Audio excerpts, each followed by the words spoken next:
Well, good morning, everybody.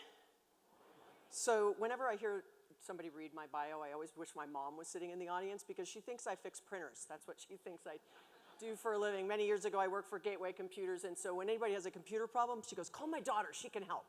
And then I hear that bio, and I'm like, there's such a disconnect between what my mother thinks I do and what I actually do. It's awesome.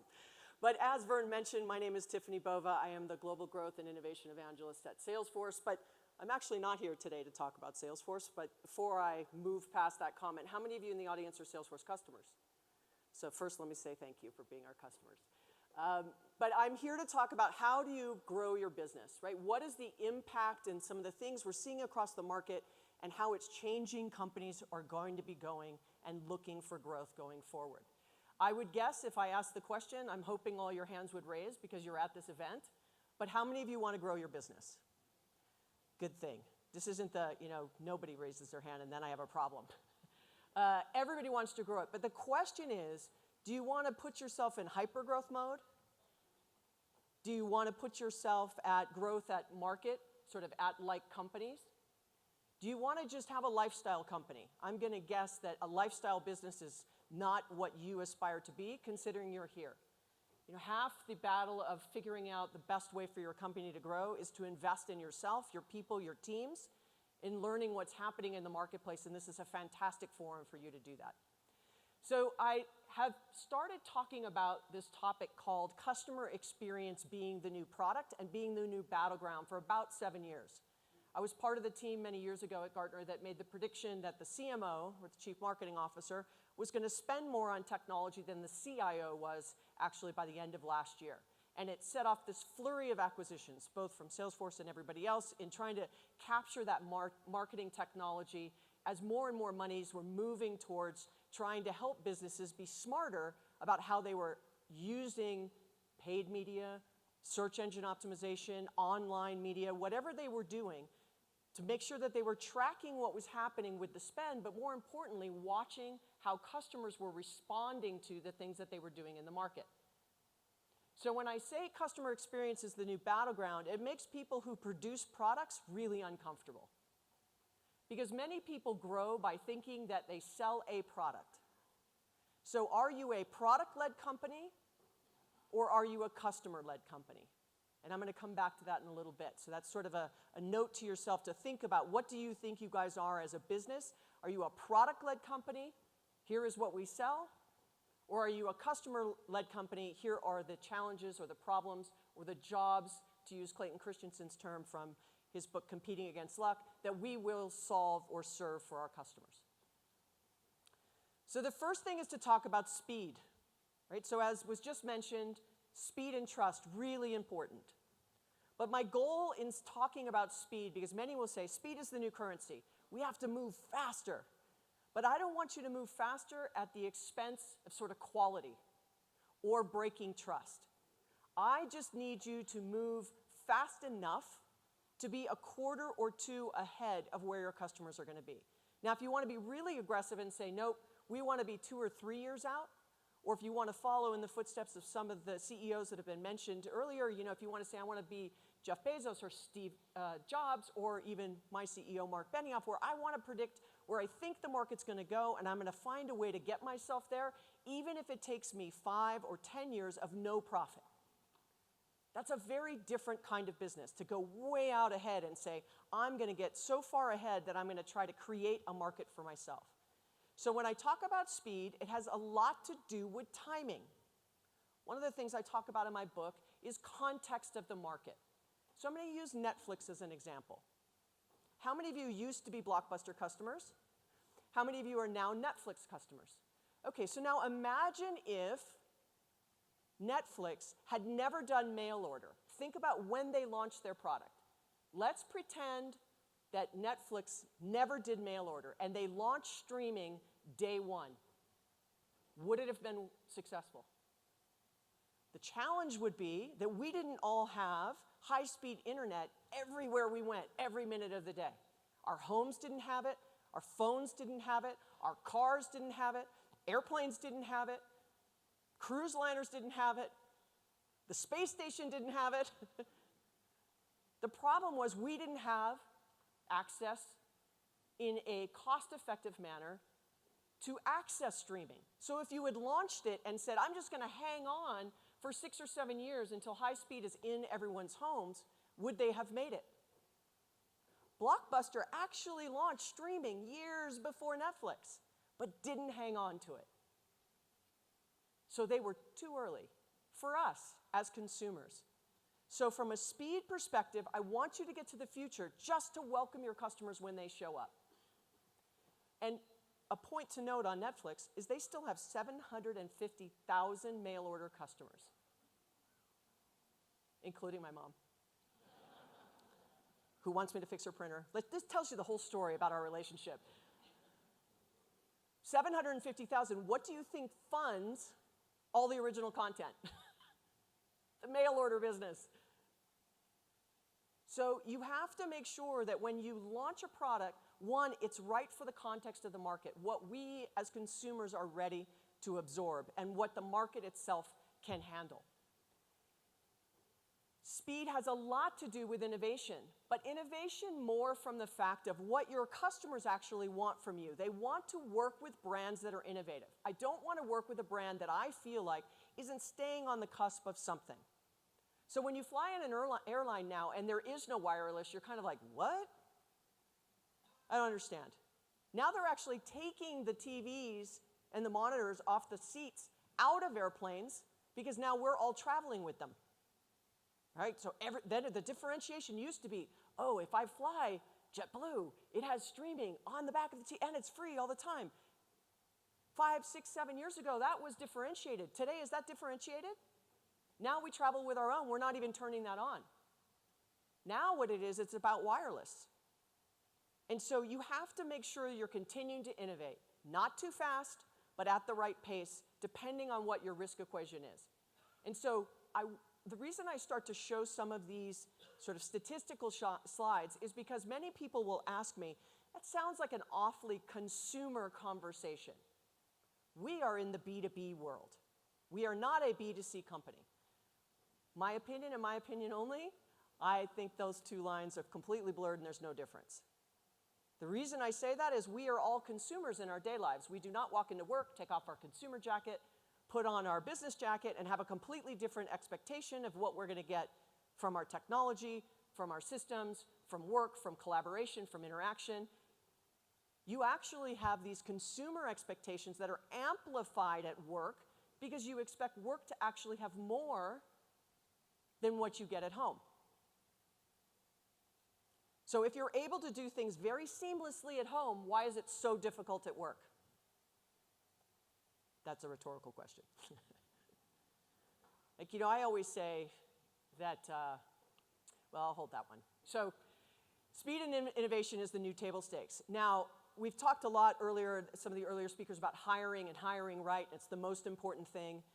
You know, I happen to work for a company that just this week was named as the best place to work, I think globally. And we're also one of the most innovative companies in the world. There is no accident in those two things, being completely tightly aligned. So if you are really going to push the envelope on innovation, if you're really going to push the envelope on speed, you better make sure you have the right people. And so I remember when Blue Ocean Strategy came out, I thought it was a fantastic book. But I was always worried that Friday afternoon, some CEO would read Blue Ocean Strategy, and Monday morning they would show up and be like, we're going after a blue ocean. And the company has no business innovating. They're not agile. They don't know how to fail. They don't know how to recover. The metrics are completely wrong. They don't have the right people in the right seats, even though the CEO feels like this is what we need to go after. So if you're going to move quickly, hiring is really important. Do you have the right skill set to do that? Innovation, same thing. So the next thing is, if you're going to move past speed, is you have to have technology. Now, yes, I work at a technology company, but beyond that, in my last life, I would have said the same thing. The point is that scaling your business in any capacity, whether it's sales, marketing, customer service, whether it's you want to hire more effectively, whether it's you want to innovate faster, whether it's you want to launch products better, it's almost impossible to do without enabling yourself, your teams, your people, your individuals with technology. So The challenge that I hear now is we have all this technology and we're not taking advantage of it. We're not actually exploiting the technology and the investments we've already made. Many a time I walk into a customer and I literally will hear them say, we've spent all this money on XYZ technology and we're not seeing the value for it. We're not getting the ROI. Can you help us get the ROI? Can you help us get people to log in? I don't think I can do that. But how many of you have purchased technology, let's just say in my space, right? Let's just call it CRM all up. I don't need to know the brand. And your salespeople don't log in. How many have that problem? And you're like, what the heck? Why don't you log in? Or you have this marketing technology and you're like, how are our ads performing? Well, I don't know. How many leads did we get? Well, we got 2,000. How many of them converted? I don't know. It's impossible to manage your business at scale, right? You can't manage what you don't measure. So you have to exploit the investments that you've already made, regardless of which technology it is. Now, here's the challenge. More data than we know what to do with. So people will say, speed is the new currency, and I often hear data is the new oil. Now, I agree. There is no shortage of data. But the difference between having data for data's sake and actually thinking about it as an oil, you cannot pull up to an oil rig and fill up your car. Not possible. The first thing you need to do is you need to refine the data, which is the analytics. Once you've refined the data, you get intelligence, which is the petrol or the gasoline that powers the business. If you don't analyze the data and refine it, you don't take the intelligence and do something actionable, then what's the point of having the data? So we have more data than we know what to do with.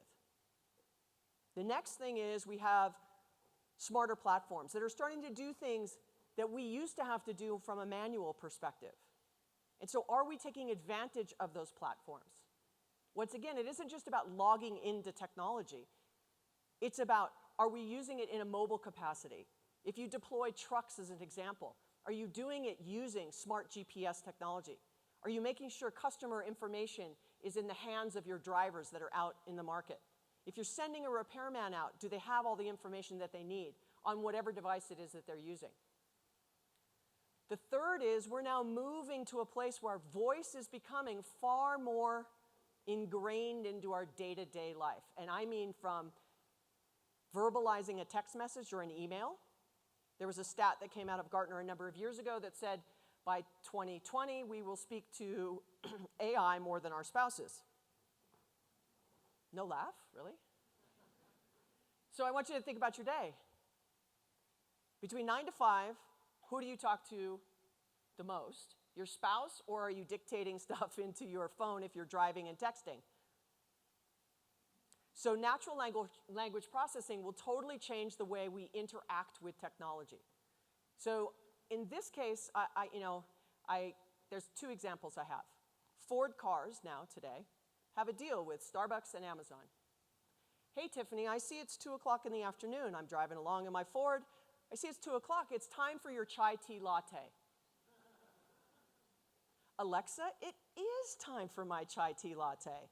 Great, would you like to go? I would. Well, good, there's 2 blocks away. Would you like me to drive you? Oh, not yet, but would you like me to drive you? Soon that will happen. But instead today, I'll say, would you like directions? Yes, I would like directions. All of a sudden, the directions pop up on the GPS screen. Turn right, turn left, turn right. Would you like me to order your chai tea latte? Yes, I would, Alexa.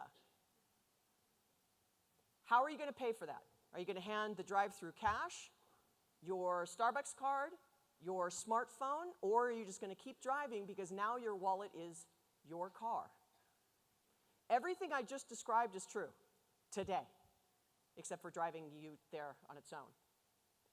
So if you are in any kind of business, how do you apply that kind of thinking to what product are you selling, what service are you giving? Am I giving it in the new mediums that we want as consumers? So if you ever see a tweet from me that says I've officially retired, know that, that this is what has happened. Standing in my bathroom scale talks to my Fitbit, it locks my refrigerator, and calls the car to take me to the gym. When that happens, I am officially out. So If you ever hear Tiffani Bova's retired, know that that has happened, and I'm sitting some beach somewhere going, God, that was awful. But we're close. Almost all of that can happen today. So why I want you to, and I gave you these examples, is this is about reimagining the way in which we serve customers and how we in our consumer lives are expecting to engage with brands.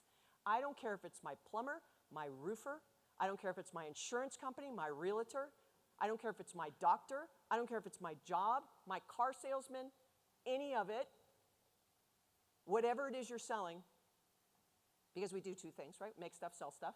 I'm oversimplifying, but pretty much that's what we do. How do you apply that into the business today? Now the question is, are you selling a product or are you selling an experience? We moved from talking about speed, innovation, technology, and now we've landed on the third leg of the stool, which is customer experience, which is the sum of every single touch point. So now let's go back to that example with Ford. Who owns that customer experience? Is it Ford?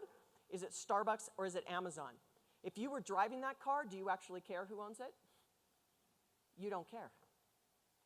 And then you can say, think about the last car commercials you've seen lately. Are they talking about miles per gallon and drivetrain and horsepower and climbing up a hill? They're talking about how many USB ports are in the car and if it's wireless. And oh yeah, now it can be used as your wallet. And oh, it's connected with Alexa and it can give you, directions, and now everything is integrated, and it's talking about the experience you have when you're in the cab. You can also apply that to John Deere. Farmers now have this incredible experience in their cab. You've got IoT devices in the ground telling them which plants need to be watered and which part of the field is actually ready to be harvested. Totally connected in this and autonomously driving. So we have moved past just thinking about what it is we're selling, and we've moved into this experience. So with that, I'm just going to give you maybe, sort of 60 seconds.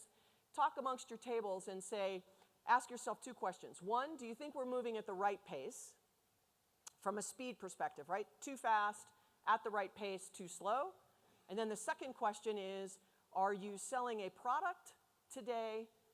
What do you think you are bringing to the market? What do you think your messaging, your marketing, your positioning, your value proposition? Are you selling a product or are you selling experience? Those two questions. Take about a minute. How many of you think you are moving, let's go to speed first. How many of you think you are moving too fast? Nobody. Awesome. I bet you wouldn't say that if there was a room full of people. How many of you think you're moving at the right pace? How many of you think you're moving too slow? Interesting. So, if you think you're moving too slow, let's talk about the things you might be able to do to rally the company around what does it mean to start to increase the pace in which you are doing things within the company. And if you get a chance to read my book, Growth IQ, I would tell you, once again, it starts with context. So even if you think you're moving too slow, at the right pace, or too fast, what do your customers think you're doing? What do your customers think you're doing? Do your customers think you're moving too fast and it's starting to get sloppy? Do they think you're moving at the right pace and customer satisfaction is high, purchase recency is high, lifetime value is continuing to increase, share of wallets continuing to increase? Or you think you're moving too slow, but customers don't? So for those of you who raised your hand and said you think you're moving too slow, how many of you believe that you think you're moving too slow and your customers agree with you? And therein lies the difference. So we have to start to change the decisions that we make based on what our customers expect from us, along with what we expect of ourselves. So remember, if you ask Henry Ford, what should we be doing as it relates to cars, it would have been, let's make faster horses. So you can't always ask your customers and then follow their lead. But regardless of what you may think, your customers may be happy. So now let's do the second question. How many of you think you are culturally product-led? How many of you think you are culturally customer-led? So what's interesting is, for those of you who raised your hands that said you are customer-led culturally, and you think you're moving too slow, but you don't know what your customers think, guess what I'm about to say? How are you possibly customer-led if you don't know what your customers think if you're moving too slow or too fast? So now let's talk about customer experience being the new battleground and why knowing what your customers have to say is really where I see businesses miss the opportunity. We're so focused on our four walls, what we think, what we want to do, what we've always done, what got us here will get us there. We're just continue to pull the same growth levers we always have, i.e., spend more marketing dollars, hire more salespeople, cut costs. Those levers. So, customers will remember the experience they have with a brand or a person much longer than they will remember the price. Salespeople. Hey, Mr. Salesperson, why'd you lose the deal? We were priced too high. The research shows that's actually not true. Customers don't necessarily not pick your brand because the price was too high, unless the value and the price were not worthwhile. So how many of you have caught Uber in the last 2 weeks? Show of hands. Okay, if you did not have to fill out an expense report, how many of you remember what you paid? So you caught Uber, don't know what you paid. Why, if the job is to go from point A to point B, I'm going to catch a taxi, I'm going to catch an Uber. Going to solve the same problem, right? Going to get you from point A to point B. I have stood on the corner in Buffalo at 12 degrees with my smartphone in my hand during surge pricing. An Uber, that means they're going to charge you more than they should in Uber speak. During surge pricing, as taxis drove by me. Why? Because of the experience I get. One, every time I get in a taxi, it must be me, the credit card machine never works. And I never have cash. And I'm in, I've done 275,000 miles this year already. We're sort of in October. I have currency in every country that I'm not in, right? So I never have the currency of wherever I am. So that solves that problem for me. Second thing, I don't have to enter into my expense reports anymore how much I spent, because it's directly connected into my expense report. And the third thing for me personally is someone will know where I was last. So for me, it's about the experience. I'm more than happy to spend surge pricing. So how many of you would have assumed that there was free coffee outside this morning? Right? We all would assume we're at an event, free coffee. How many went to Starbucks? $6? Free. Free? $6. You will remember the experience much longer than the price. You are willing to drop $6. How many of you went to Starbucks? So this is a good one. How many of you went to Starbucks and just got coffee? Oh, it's free right here. And I bet you it's Starbucks coffee. Just saying. The best value you got is don't go to Starbucks when there's free coffee. No, I'm just kidding. So ultimately, we've all made a decision. They pivoted into experience, the app, how you order, the baristas, the training. Everything is about the experience and a premium price over free at events. So we remember the experience longer than the price because you're not even thinking. You just walk across the street and you get your coffee and you walk back in. You walk right past the free coffee. You don't think twice about it. So this is how they connect that to you and get you to walk across the street. Customers, we all as consumers want brands to know us, everything about us. I still think there's so much they could do around the app because really I drink two things at Starbucks. When I walk in the door, they know I'm there because as a beacon I have the app. Shouldn't you say, hey, Sunrise, which is my Starbucks name. Hey, Sunrise, do you want your chai tea latte? Yes. Instead, I still have to stand in line and order the same thing every single time.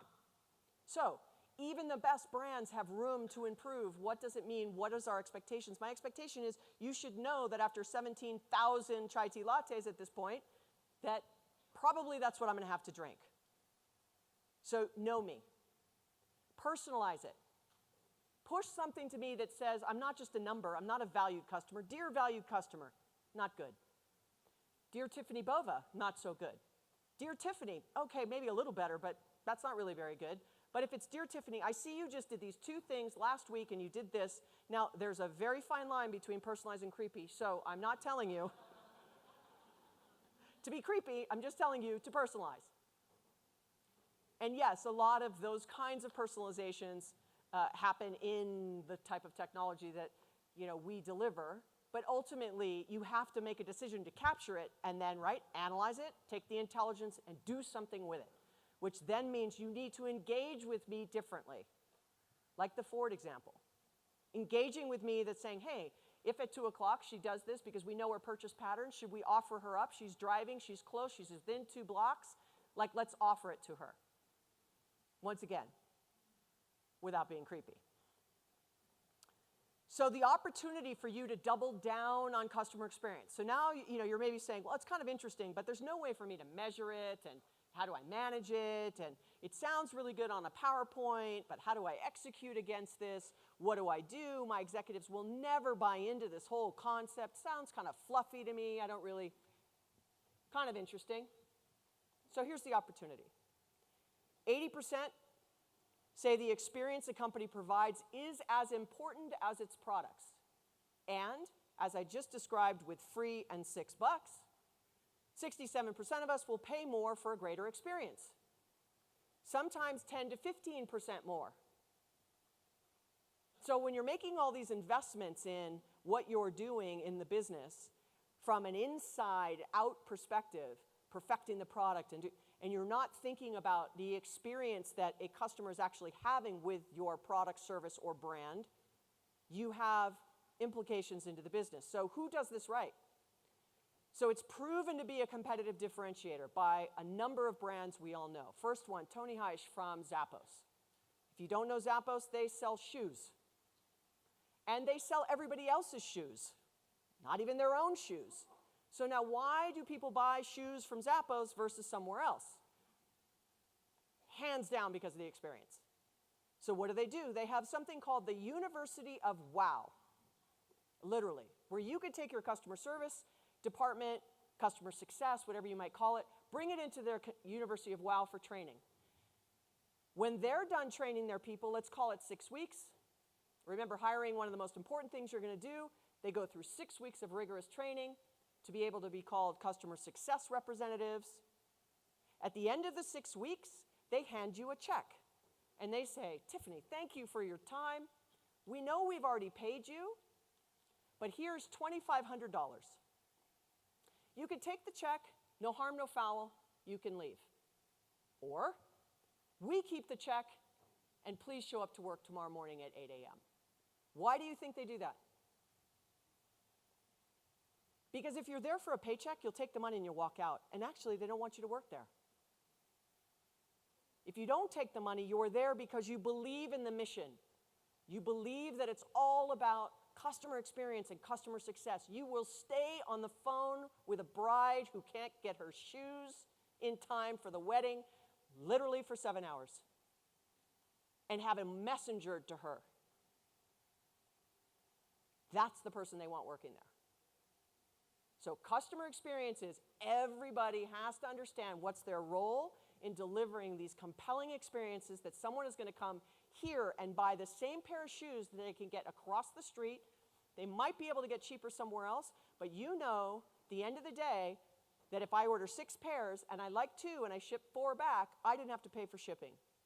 And I know if there's a problem and I call somebody, they will be there for me no matter what.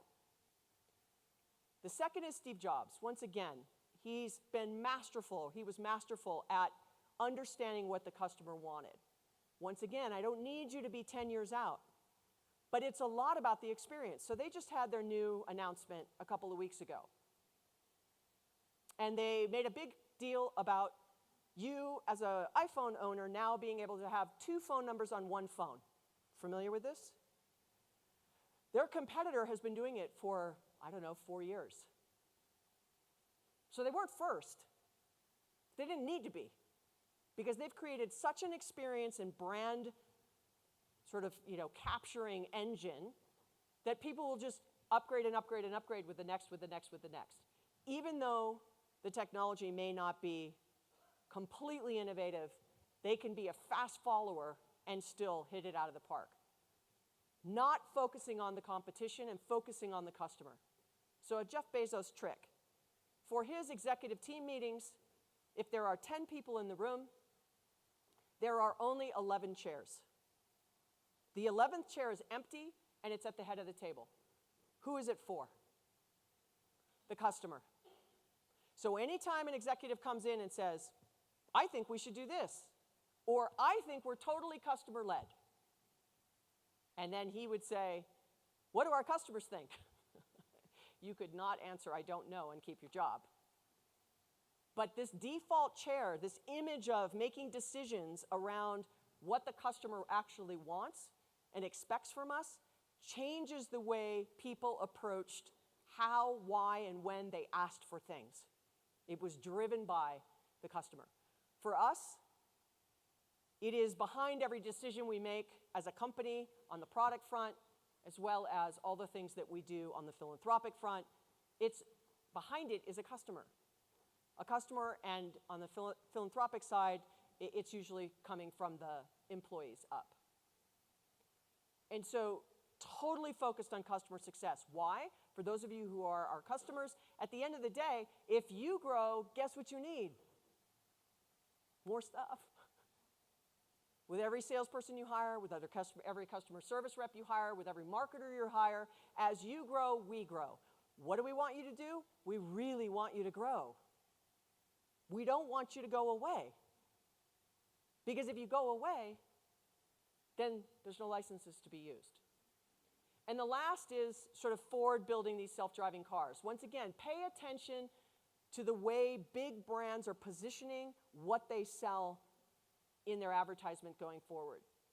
Pay attention to the fact that they're leaning into this experience equation. They're leaning into how we use things, what we get from it, not what it is. You make the assumption the car is safe. You make the assumption now, as we come out of some of the things of gas mileage being correctly measured, but ultimately, a break in trust will make you have to recreate going back in time and making sure you're reestablishing why someone's going to use your brand. But if that hasn't happened, you're starting to pivot towards what is it that the customers will actually experience. So, I've told you the opportunity. They will buy more, they will spend more, they will buy more frequently, they will choose your brand over customer experience, but unfortunately, 57% of us have stopped buying from a brand because of a poor experience. Furthermore, 51% say companies fall short of the experience expectations. This is that gap that we just identified. Of those of you that raised your hand and went, absolutely we're customer-centric. Would your customers agree? Don't know. The gap between those two things is this chasm you have to cross. So everything you hear at this event, all the ideas that you get, all the things you want to go and implement, outside of making sure it's right for your employees, sort of the employee experience, because at the end of the day, your customers will only be as happy as your employees, full stop. So you have to make sure that they're in line, they're on their way, they're all on the boat with you rowing in the same direction. Secondarily, you have to make sure that you have an understanding of what your customers actually want. Whether it's a voice of the customer group. How many of you have a voice of the customer group in your company? So let me tell you what that is. So we are a company of 32,000 or so employees. And I am part of the group that has voice of the customer. And we only have 25 people. So 32,000, sort of less than 25 people. So you can put that if you're a 10, 20, 50, 100-person firm, you need a person. But what the voice of the customer is really making sure that you understand what are they saying. What are they saying online? What are they saying to the call center? What are they saying to sales reps? What are they saying to billing and finance? And what are they saying?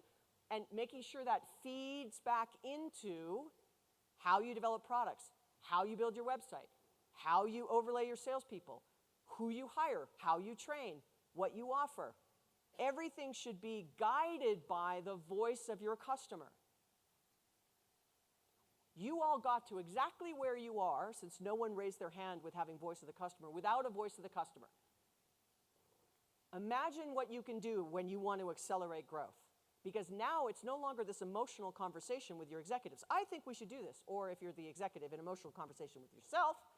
But either way, negotiating yourself is kind of hard too. But I think we should make these investments. And everyone goes, "What? We've never done that before. We tried it 5 years ago. It didn't work. I'm not going to try it again." That whole thing. And instead thinking about, hold on a second. We've now gone out. We've spoken to 25 of our largest customers. We've spoken to 25 people who have left us. We've spoken with 25 people who, during the competitive selling cycle, we did not win. So now we have what our customers, existing customers, are saying, what customers who have left us are saying, and those who chose not to be with us are saying, and we have found 2 or 3 key things we need to hone in on fix. Now the center goes, oh, okay, so it's not Tiffani saying that this is what we think we should be doing. It's this is what our customers are saying we should, in fact, be doing. Why has it changed? Because we in our consumer lives have become so much more understanding of what is possible. It used to be I'd call in tech support, they'd call me back.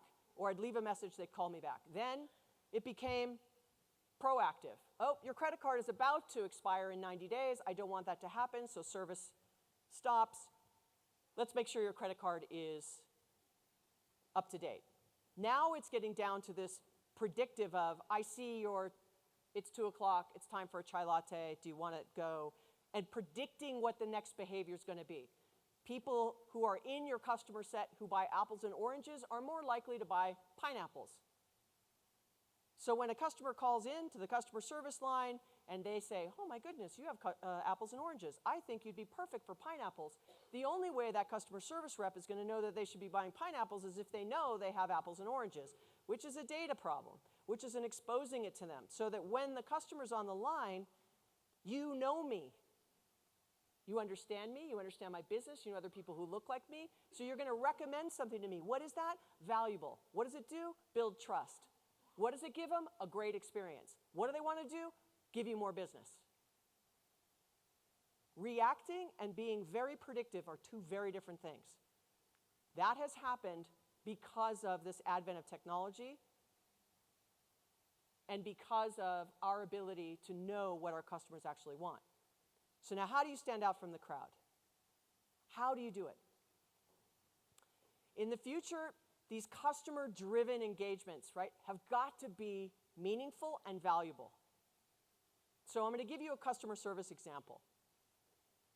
I was calling a telco, cellular telco, with a letter first of the alphabet. And I had a hard down. My wireless at my house, my internet connectivity was down. So I didn't care how long I had to be on the phone.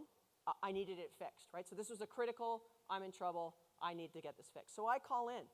I call the customer service line. First I started chatting. I said, this is what's going on, can you ping my line? I've pinged my line. And then there was not a seamless handoff to, let me just call you. It actually was call this number. So what would have been great is could it be a seamless handoff? I'll have someone call you. So now I get on the phone, and at 29 minutes, the wonderful, amazing customer service guy says, I have to hang up and call you back. I have to hang up and call you back. Excuse me? Yeah, I'll call you right back, I promise. And I'm just like, oh my God, please call me back, right? Because it's been 29 minutes. I don't want to go through everything again with someone else, right? Like, okay, let me tell you the 9 things I've done, and we got, that whole thing. I'm like, please call me back. So he calls me back. The next 29-minute mark, I need to call you back. I said, okay, hold on a second. I actually do this for a living. So let me guess. Your metric is you can't be on the phone longer than 30 minutes. And he wouldn't answer. I'm like, hopefully this call is being recorded because at the end of it, I'm going to tell them everything I think about what they can do with these metrics. Especially because they're a customer, which was worse. I'm like, I know you can fix this because I know what's powering your call center. So I made a little phone call and got it fixed. But So when you call and the call goes longer than 30 minutes, you can just thank me anytime. But it had everything to do with this. You have to start with the people. We have disconnected teams. Decisions that are made on the sales side or the marketing side don't always make it to customer service. So I put something up on LinkedIn yesterday. Like I said, customer service is the new sales org. You'd think I said their babies were all ugly. It was like vicious. It's like, how dare you say sales is a special skill? I'm like, do you know who you're talking to? Like, I know that. However, at the end of the day, what I mean is that every touch point has an opportunity. And so the enablement that marketers do to get sales enabled, training, tools, like are we solution selling? Are we challenger selling? Are we spin selling? Like what are we doing? Do you do the same thing with customer service? Or do you just make customer service this wasteland of pissed off customers? Always dealing with the most angry and the most upset. You don't call customer service to go, I'm having a great day, I just wanted to call in. It's not what you say. You say, oh my God, I'm in trouble, this doesn't work, I need to ship it back, like it's broken, like it's always that. And so how do you enable your customer service reps? Is you have these disconnected teams, you've got to find a way to pull them together. The way you pull them together is metrics. So the 29-minute metric I give you as an example, but as an example, I'm oversimplifying here. Sales, what's their metric? Did you sell stuff? Marketing, what's your metric? Once again, I'm oversimplifying. How many leads did you drive? Good or bad, don't care, how many? Customer service, how fast did you get off the phone? And how quickly did you answer? We answer the phone in 3 rings or less. You're like, I don't care because the person on the other end doesn't know the answer. So the fact that you've hit that metric doesn't make it a good experience for me because now I get passed 19 times. Thank you for answering in 3 rings and in 10 seconds, but I didn't get my answer for 3 hours. I would rather get to the right person, wait, have them call me back, get it done right. Make sure the metrics are aligned. So things like net promoter scores, customer satisfaction, that's where you have to start to pivot. And when you don't, you have disconnected experiences. So from a show of hands, in the circle of trust, how many of you believe your sales, marketing, and customer service organizations are connected? How many of you believe sales and marketing is connected? How many believe you're just totally disconnected? Okay, so if you get nothing out of this presentation this morning, this is the slide. If you want to grow, you have to connect your customer-facing organizations. There is no way around it. Organizational structure will kill growth all day long. Culture will kill growth all day long. Not understanding what your customers actually want will kill growth all day long. There are ways to solve it. Your customers are saying, I want a seamless experience. I want one brand. I want companies to provide the same level of service in every interaction. Now customers, we all expect, I can text message, I can tweet.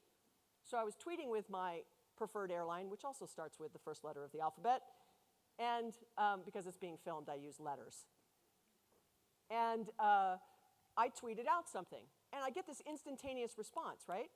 And then like the 3rd tweet, I actually used a finger that was showing a down to point to an article that showed what I was talking about. And I got no response. Why not? Because it was a bot. So I knew that the moment it got 3 or 4 layers down, that the communication stopped because the bot was like, I don't know what the finger means. And so the conversation was done. Nothing else happened. So expecting a certain level of communication and knowing the technology behind it really exposes where people are making investments. So spend time doing what matters. Unfortunately, we spend a lot of time on sales because growth happens when we sell, but 66% of your salespeople's time is still spent not selling. Another way you can grow the business is give 5 or 10% back of a salesperson's time back to selling. Shocking. And of the 66% of their time not selling, 34% of their time is spent selling, and hold for a second, 57% of sellers don't hit quota. Okay, So let's think again. You really want to grow. I'm here because I want to grow. 57% of my sales team is not going to hit quota. 66% of their time is spent not selling. I'm doing things the same way I always have done. I don't know what my customers are looking for. My teams are disconnected. The greatest hindrance for you for growth is actually internal inertia. So Bain did a fantastic study that like businesses that were very large, sort of above $1 billion, above $5 billion, but regardless of that, think about the numbers.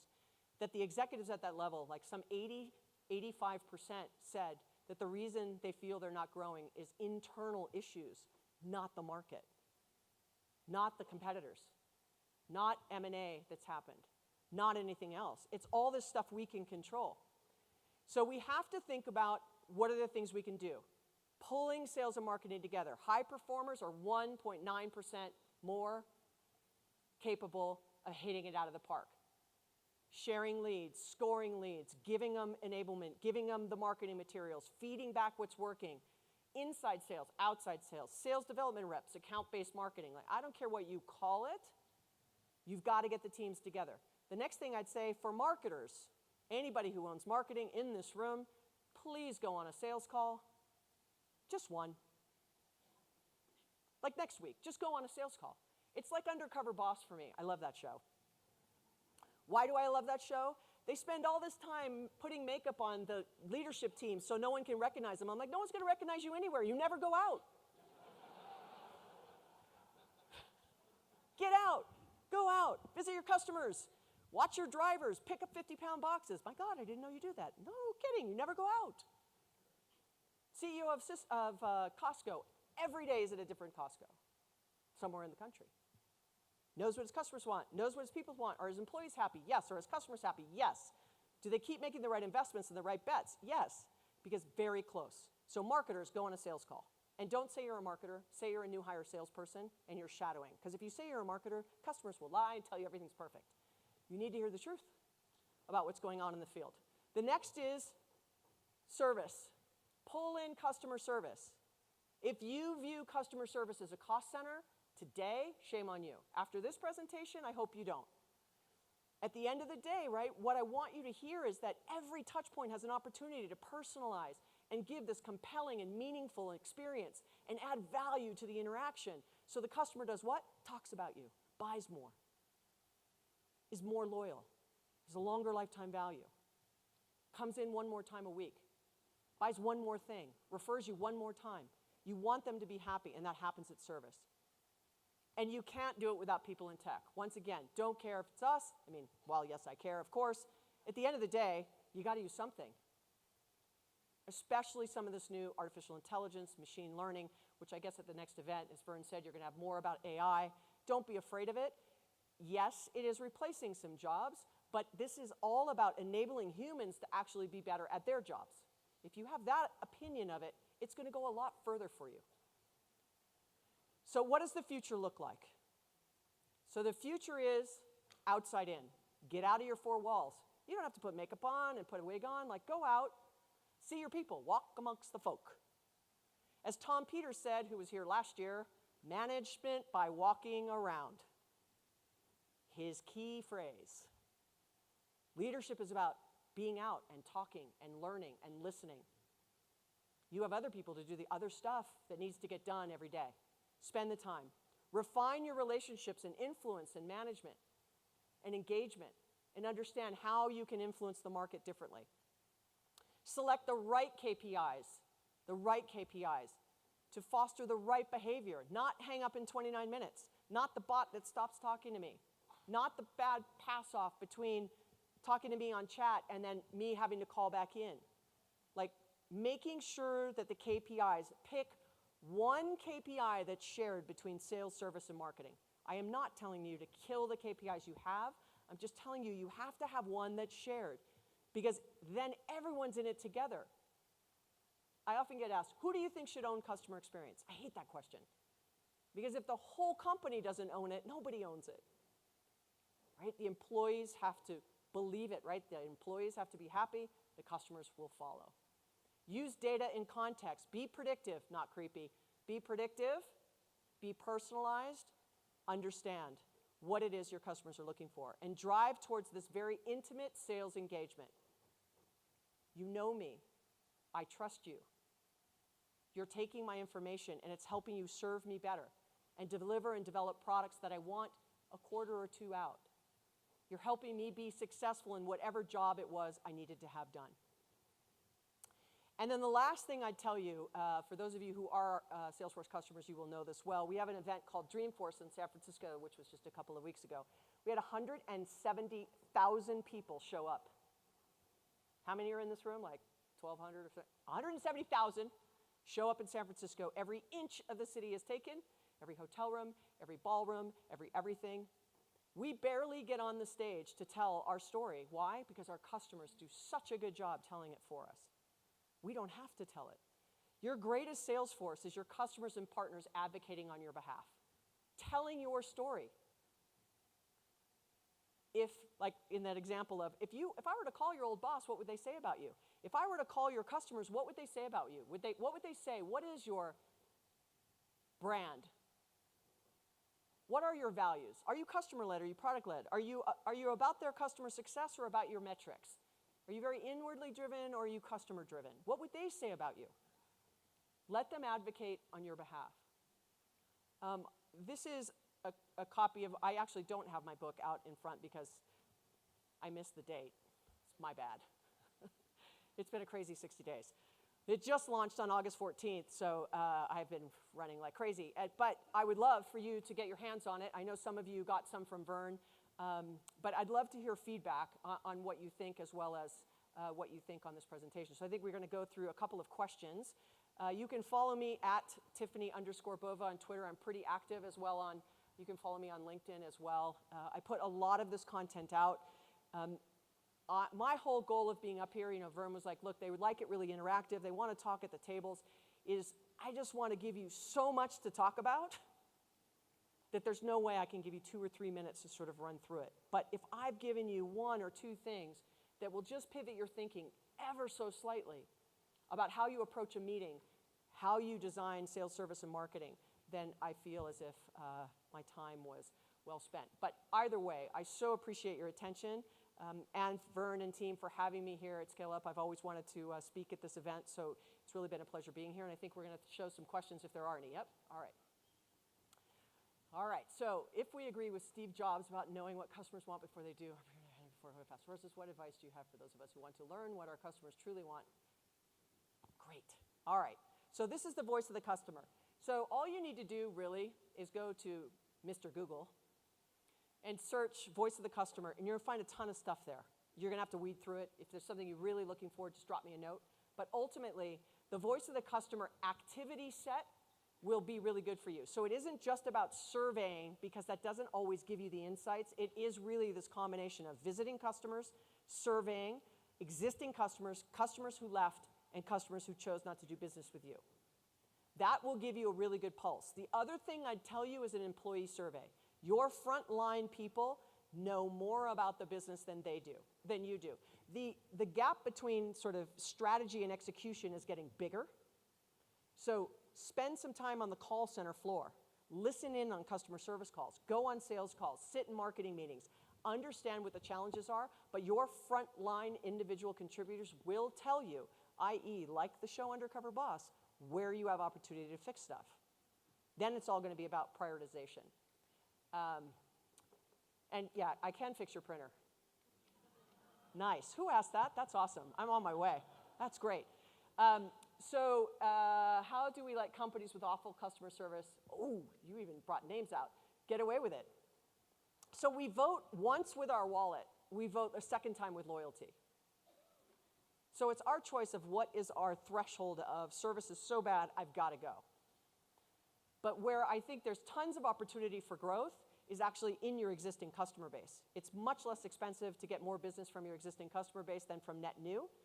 And so in the cellular service, I'm always very frustrated when I see a television commercial or I read an ad or I hear it on the radio and it goes, buy this service from us, you'll get 10 phones, 9 gazillion gigs of free data, 9 million text messages for $1.